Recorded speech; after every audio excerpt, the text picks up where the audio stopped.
Hello dear friends, welcome to our channel Gyan Gali. और आज के इस वीडियो में हम देखने वाले हैं खोटा 1000 प्लस वन लाइनर क्वेश्चन का सीरीज़ का पार्ट नंबर 23। और इससे पहले मैंने 1 से लेकर 22 तक अपलोड किया है, तो आप नहीं देखे हो तो जाओ और देख लो।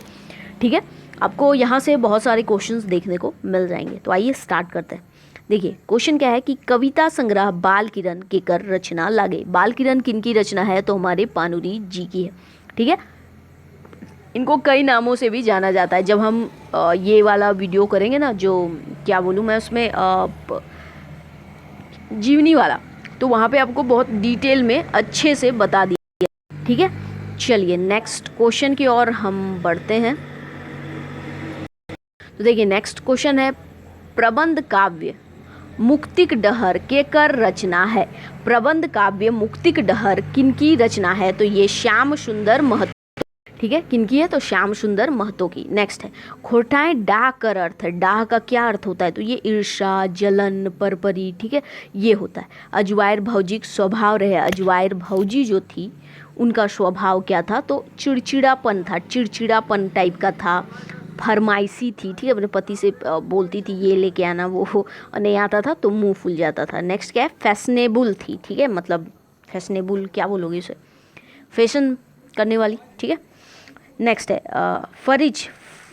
परिच नहीं है, फरिच है। ठीक है, फरिच डहर के लिखवैया। फरिच डहर के लिखवैया कौन है? तो पंचम महतो है। कौन है भैया? पंचम महतो है, हमारे पंचम महतो। नेक्स्ट देखिए, नेक्स्ट क्या है? चासक छौआ भेल बाबुआन। चासक छौआ भेल बाबुआन कविता के कर रचना लागे। तो ये है संतोष कुमार महतो का। चासक छौआ, चासक मतलब किसान का, छौआ बबुआन मतलब बाबू साहब बोलते हो ना, तो वो है। नेक्स्ट है, दीदी जी कौन किताबें कहानी है? दीदी जी फरीच डहर किताब की कहानी है। चानो वाली कर बेटी का नाम की रहे। चानो वाली का बेटी का नाम था रश्मि, रेशमी। ठीक है, क्या नाम है? तो रेशमी नाम है। ठीक है, नेक्स्ट देखिए क्या है? खोटा निबंध के प्रकाशन बच्छर है 1990। नेक्स्ट है, गुरुजी चेठा या फिर चेठा को ही फिक्र बोलते हैं, कौन रक में कहानी है? तो ये मनोवैज्ञानिक है। ठीक है, मनोवैज्ञानिक ये अपने मन में बहुत तरह की विचार लाते हैं, देश की, अपने गांव की, अपने शहर की। ठीक है, इस विदेश की, इन चिंताओं में ही ये खोए हुए रहते हैं। ठीक है, फिर लास्ट में जब ये शारीरिक रूप से कुछ कर नहीं सकते तो अपनी कलम की ताकत से लोगों को, युवाओं को जगाने की कोशिश करते हैं। और इस दौरान वो अपने स्वास्थ्य का, अपने हेल्थ का भी ख्याल नहीं रखते, जिससे इनकी जो पत्नी होती है वो भी परेशान रहती। नेक्स्ट क्वेश्चन देखते हैं, एक पथिया डोंगल महुआ के संकलन करता केहत।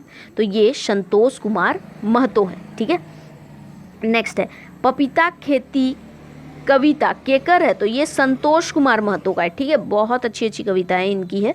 ये एक मौनी फूल जो है ना, तो उसी की है। ठीक है, बहुत अच्छा। मैंने पपीता खेती और भी सारे बैगन पोड़ा, ये सारा सारा इनका है। ठीक है, बहुत अच्छी। नेक्स्ट देखिए क्या है? सर्वनामे कई गो भेद है। सर्वनाम के कितने भेद हैं? तो 6 गो। ठीक है, याद रखिएगा 6 गो। छौआ दुलार कविताक लिखवैया है। छौआ दुलार कविता इसके लिखवैया कौन है? तो ये है भुवनेश्वर दत्त शर्मा व्याकुल। याद रखिएगा, भुवनेश्वर दत्त शर्मा क्या है? व्याकुल है। व्याकुल इनका उपनाम है। नेक्स्ट है, भारत देशे कौन बच्छर पानी नाय मारल रहे। किस बच्छर में बारिश नहीं हुई थी? तो 1966, 1966 में बारिश नहीं हुई थी। ठीक है, नेक्स्ट है, माई के लोर शीर्षक कहानी कौन किताबें छपल है? तो ये सोंद माटी जो कहानी कविता संग्रह। ठीक है, दोनों है। कहानी की संख्या 10, कविता की संख्या 31। तो माइक लोर ये 4th नंबर की स्टोरी जो है वो है। पहले नंबर में उबार आती है, दूसरे नंबर में जिंगिक डोआनी। ठीक है, ठीक है, फिर 3rd नंबर में एक स्टोरी, फिर 4th नंबर में ये क्या? तो माइक लोर। ओके, तो कहाँ थे हम? ठीक है, मैंने बताया जैसा कि माइक लोर 4थे नंबर की स्टोरी। ठीक है, पहले नंबर में आती है हमारी उबार, जिनगिक डोआनी और तीसरे नंबर में एक स्टोरी और आती है, धुआं धंधा। धुआं धंधा में एक कुष्ठ रोगी होता है और एक डॉक्टर होता है, ठीक है। तो डॉक्टर जो होता है बहुत दयालु ये किस्म का होता है, फिर उसी की स्टोरी चलती है, ठीक है। माइक लोर जो शीर्षक की कहानी है वो आपको पलायन के ऊपर दिखाया गया, ठीक है। मतलब रोजगार के ये पे गांव से शहर की ओर पलायन करते हैं, ठीक है। और कैसे गांव में क्या क्या तकलीफ़ है, या फिर उस समय एक माँ बेटा जो होता है अपने माँ को मनाता है कि मैं बाहर जाऊं, और यहाँ गांव की तकलीफ़ को बताता है। और शहर से आया जो एक उसी का गांव का होता है व्यक्ति होता है, उसके क्या क्या लेकर आया, क्या फ़ायदे वहाँ जाने के, तो वो बताता है। चलिए तो हम नेक्स्ट क्वेश्चन की ओर बढ़ते हैं। देखिए नेक्स्ट क्वेश्चन है, भाई बहन के शुभ्र प्यार के प्रतीक परब करम शीर्षक निबंध कौन किताबें आयल है। तो ये निबंध है तो खोरठा निबंध है, ठीक है। ऐसे में ये मतलब है, ठीक है, यही वाली जो भाई बहन के शुभ्र प्यार के प्रतीक करम परब मतलब प्रतीक परब करम इस टाइटल से है। तो फिर ये किस निबंध मतलब शीर्षक निबंध कौन किताब में, तो ये खोरठा निबंध का है, जिसे BN ओहदार ने लिखा है, ठीक है। नेक्स्ट है, खोरठाक भाषा वाल्मीकि ककरा कहल जा है। तो श्रीनिवास पानुरी जी को खोरठा भाषा का वाल्मीकि कहा जाता है। नेक्स्ट क्वेश्चन है, चेटगर कर उल्टा यानी कि विपरीत शब्द लागे चेटगर का। तो चेटगर मतलब हैंजो मोरा, ठीक है। चेटगर मतलब एक होता है एक ऐसा बुद्धि वाला। ओके चलिए नेक्स्ट क्वेश्चन देखिए क्या है कि समझ गए आप लोग, चेटगर मतलब एक तेज तर्रार व्यक्ति होता है, ठीक है। चलिए नेक्स्ट है, आइज नाई तो काइल हमर बात माने हतो गोड़े काटा मुँहे धैर टाने हतो ई ककर कथन लागे। तो ये श्रीनिवास पानुरी जी की है, ठीक है। ये बोलते हैं कि आज नहीं तो कल मेरी बात माननी होगी और तुम्हें जो पैरों का काटा है, ठीक है, उसे मुंह से निकालना पड़ेगा। यहाँ पर एक कविता में ये पंक्ति आती है, ठीक है। चलिए नेक्स्ट, पानुरी जी से देखिए 2-3 सवाल ऐसे भी आपको मिलेंगे, जैसे उनकी जन्म, माता पिता, या फिर उनकी गांव, या उनकी कोई रचना को लेकर। तो आपको बहुत अच्छे से ये चीज़ करनी है। नेक्स्ट है, आइज काइल जते हथ नौजवान केव नाय उठे जाहत, ठीक है। बिहान खेती बाड़ी ऊपर नखय ना ध्यान ई पंक्ति गुला कौन पाठे आयल है। तो ये विपैत भेलो भारी नाम की एक कविता है, उसी में आया है, ठीक है। ओके तो एक बार फिर से इस पंक्ति को पढ़ लीजिए कि आइज काइल जते हथ, ठीक है। क्या बोला जा रहा है कि आइज काइल जते हथ नौजवान केव नाय उठे जाहत बिहान खेती बाड़ी ऊपर नखय ना ध्यान। ई पंक्ति मतलब तो आप समझ गए, ठीक है, विपत भेलो भारी, ठीक है, इस पाठ से लिया गया है। नेक्स्ट है, लुआठी पत्रिका के संपादक कौन है। तो गिरधारी गोस्वामी आकाश खुट्टी इनका उपनाम है। नेक्स्ट है, उद्वासल कर्ण नाटक को कौन है यहाँ, ठीक है, कौन न है, बछरे यानी कि ईस्वी में लिखल लागे, ठीक है। किस ईस्वी का ये लिखा हुआ है उद्वासल कर्ण, तो ये 1963 का लिखा हुआ है। किसने लिखा है, तो पानुरी जी ने। नेक्स्ट है, मौसम वैज्ञानिक के नामे जानल जा है। तो ये A.K. झा जी जाने जाते हैं। तो उनका नाम क्या है, तो अजीत कुमार झा। झारपात इनका उपनाम है, ठीक है। यहाँ तक समझिए। चलिए आगे, मीठा फागुन हवाक बासे कविता केकर लिखल लागे। तो ये श्रीनिवास पानुरी जी का है। नेक्स्ट है, खोरठा रत्न उपाधि सौबले पहिल ककरार कहिया मिलल रहे। तो ये राम शरण विश्वकर्मा को 1993 में मिला था। नेक्स्ट है, दामोदर कोराय काव्य कर मुख्य जनी पात्र लागे। तो दामोदर कोराय की मुख्य जनी पात्र जो है वो सरंची है, ठीक है।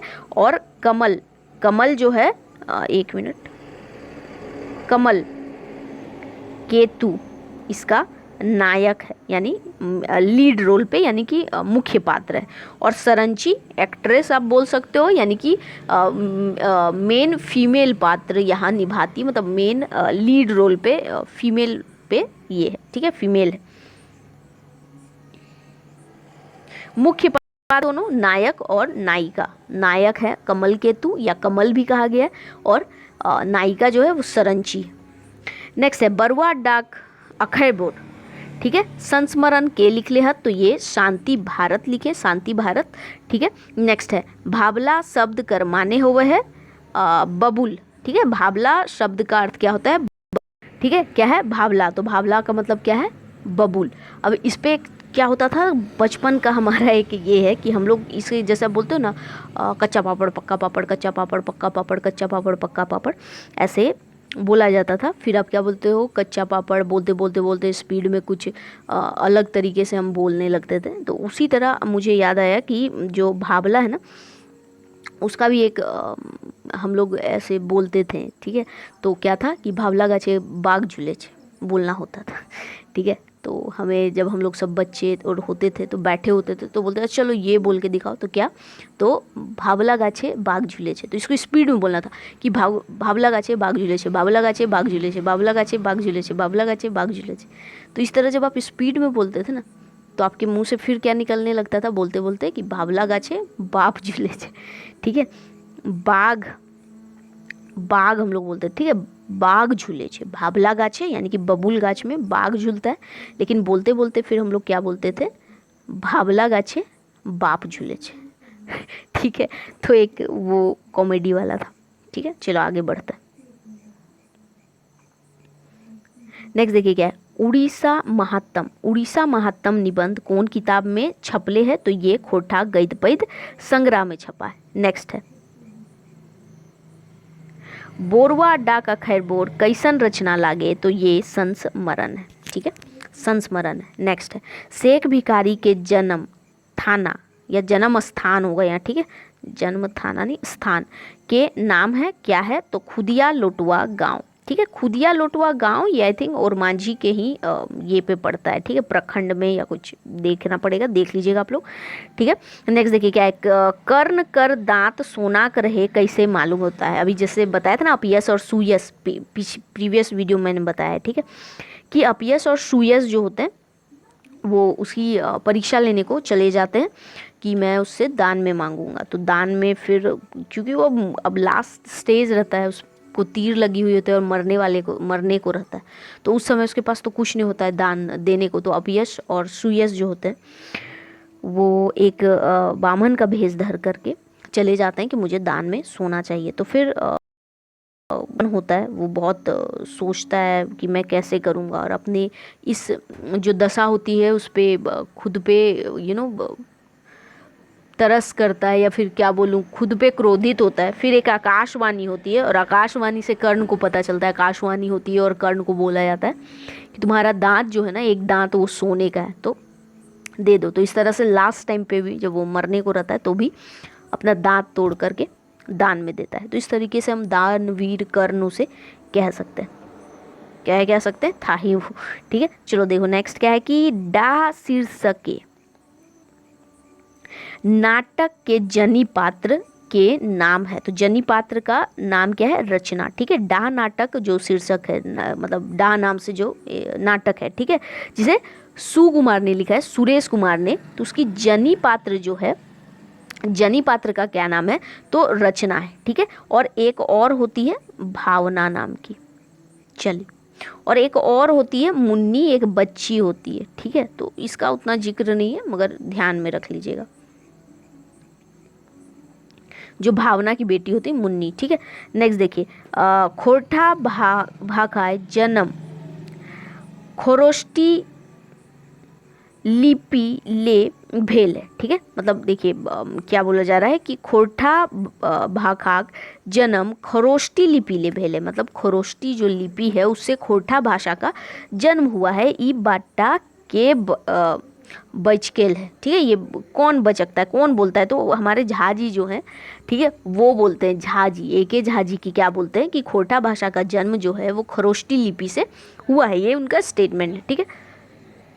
नेक्स्ट है खोटा गद्य पद्य संग्रह किताब कौन बच्छर छपल रहे, तो ये 1989 में, ठीक है, 1989 में छपा था। नेक्स्ट है दार्जिलिंग पहुँचेक पहिल ओखिन कहाँ पहुँचला, दार्जिलिंग पहुँचने से पहले वो लोग कहाँ पहुँचते हैं, तो वो सिलीगुड़ी पहुँचते हैं। ये दार्जिलिंग वाला जो यात्रा वृत्तांत है, ठीक है, उसी का है, ठीक है, तो सिलीगुड़ी पहुँचते हैं।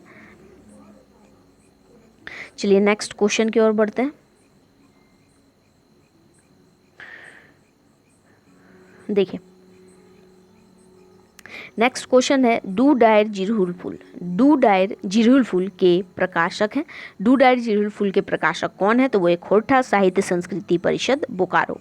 नेक्स्ट है आखरा लागा, आखरा लागा मुहावरा या कहावत हिंदी है व्यापार, इसका हिंदी क्या होता है, तो इसका मतलब होता है नाच गाने का समय होना, ठीक है, नाचने गाने का समय होना, उसे हम लोग आखरा लागा भी बोलते हैं। नेक्स्ट है सरहुल परब में कौन गाछ के फूल पूजल पूजो होत, ठीक है, मतलब सरहुल जो एक पर्व होता है, ठीक है, सरहुल पर्व में कौन गाछ के पूजल जात, किस गाछ को, किस पेड़ को, किस वृक्ष को पूजा जाता है, तो वो सखुआ के पेड़ को बोलो, सखुआ के गाछ को बोलो, सखुआ के वृक्ष को बोलो, जो बोलिएगा, तो सखुआ के गाछ को। नेक्स्ट है रईस का एक रात में कई गांव जाहत, यहाँ पहले क्वेश्चन कर लेते हैं। देखिए ये अच्छा क्वेश्चन है ना, रईस का एक रात में कई गांव जाहत, कितने गांव वो जाता है, तो वो 7 गांव जाता है, इम्पॉर्टेंट क्वेश्चन है, ठीक है।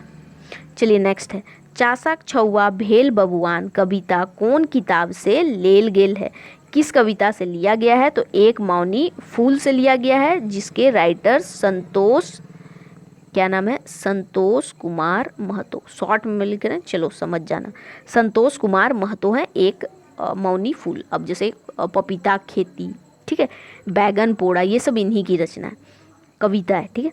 नेक्स्ट देखिए करम पर्व में सबले बेसी कौन फूल के महत्तम है, तो कांसी फूल एक होता है, ठीक है, कांसी फूल उसी की होता है। आई थिंक ये एक वाइट कलर का जंगल में कहीं मिलता है शायद, वही है काशी फूल, शायद आप लोग बताइएगा, मैंने तो बहुत पहले देख रखा है, याद नहीं है मुझे अच्छे से, तो आई थिंक वही होता है। आप लोग में से किसी पता है तो कमेंट में बताइए क्या होता है काशी फूल। देखिए पुट्टी और पालू कैसन रचना लागे, पुट्टी और पालू जो है वो शब्द चित्र है, और किसने लिखा है, तो ये अजीत कुमार झाजी की रचना है, शब्द चित्र है। रईस का BN औहदार यानी भोगनाथ औहदार उनका है रईस का। आफैत एक शब्द चित्र है, मतलब रईस का भी एक शब्द चित्र है, ठीक है, तो इसलिए मैं उसका जिक्र कर लिया जा रहा है। फिर क्या है आफैत करके एक शब्द चित्र है जो विनोद कुमार, ठीक है, विनोद कुमार की रचना है, सोंद माटी जिन्होंने लिखा है उन्हीं की। नेक्स्ट देखिए नेक्स्ट क्या है संथोक शीर्षक कहानी के लिखवैया हत, तो ये कौन है, तो ये हैं भुवनेश्वर साहू, ठीक है, कौन है, तो भुवनेश्वर साहू। नेक्स्ट है कर्ण अपना प्रिय बेटा को आरी से काटकर उसका मांस किसको खिला देता है। देखिए प्रीवियस जो वीडियो था उसमें मैंने बताया ही कि कर्ण कितना बड़ा दानवीर था, ठीक है, उससे जो मांगा जाता था वो देता था, चाहे वो जब नदी किनारे स्नान करने के बाद आता था और उससे पहले में मांगता था उसे भी देता था, और ऐसे भी वो देता था, मतलब उसका एक प्रतिज्ञा था हमेशा कि मैं दूंगा, ठीक है। तो यहाँ पे वो चीज़ भी मुझे नहीं पता था, जब हम महाभारत ऐसे भी मैंने देखा है और बहुतों से सुना भी है ऐसे, मगर ये स्टोरी मुझे नहीं पता थी, ठीक है, कि कर्ण ऐसा भी किया था। तो क्या होता है कि कर्ण अपना प्रिय बेटा यानी कि उसका जो पुत्र होता है उसे काट कर क्या करता है, उसका मांस किसको खिलाता है, तो अपयश को खिलाता है, अपयश को, ठीक है। जब क्या होता है कि जब वो लोग लास्ट टाइम पे जो एक बार उसका ये लेने जाते हैं ना परीक्षा, कि देखता हूँ मैं दे पाता है कि नहीं अग्नि परीक्षा, तो उसी वक्त वो यश को बताता है कि क्या हुआ था, ठीक है, कि एक बार ये इतना बड़ा दानवीर है कि जब एक बार ब्राह्मण के भेष पे मैं गया था और मैंने कहा कि शायद वो उसने मांस खाने की, उसके पुत्र के मांस खाने की ऐसी शायद वो अपना इच्छा जाहिर करता है, तो वो सोचता नहीं, वो बोलता है अच्छा ऐसा अगर मांगा है दान में या फिर उन्होंने ऐसा रखा है, ठीक है, तो वो वही करता है, आरी से काट कर वो खिलाता है। थोड़ा सा यूट्यूब में अगर आपने स्टोरी पढ़ी है तो आपको पता होगा, थोड़ा सा नहीं पता है तो यूट्यूब पे भी आप सर्च करके देख लेना, चीज़ें अगर कुछ नहीं मिलती है तो और अच्छे से आई थिंक आपको क्लियर हो जाएगा कि क्या क्या चीज़ें हैं, ठीक है। थोड़ा सा यूट्यूब में सर्च भी कर लीजिएगा। मगर ऐसा ही आई थिंक होता है कि वो अपने काट करके अपना पुत्र को मतलब उस अपयश को जो ब्राह्मण के भेष में जाता है उसे खिलाता है, ऐसा कुछ है, ठीक है। तो देख लेना थोड़ा सा अच्छे से डिटेल में, ताकि आपको भी कुछ इतने महान जो कोई एक कैरेक्टर है उसके बारे में आपको सारी चीज़ें पता होनी चाहिए। और ऐसे भी अपने आप में इसका एक कैरेक्टर बहुत ही एक अच्छा योद्धा का है, कुछ गलतियां हैं तो उसे हम नज़रअंदाज कर सकते हैं, ठीक है। तो आज का वीडियो हम यहीं तक रखेंगे। वीडियो पसंद आता है तो लाइक शेयर जरूर कीजिएगा, साथ ही चैनल को सब्सक्राइब कीजिएगा और बेल आइकन भी प्रेस कीजिएगा, ठीक है। नोटिफिकेशन मिलना चाहिए आप लोगों को, नोटिफिकेशन नहीं मिलेगा तो फिर पता नहीं चलेगा ना कि वीडियो अपलोड हो रहा है। चलिए तो मिलते हैं नेक्स्ट वीडियो में। Thank you for watching.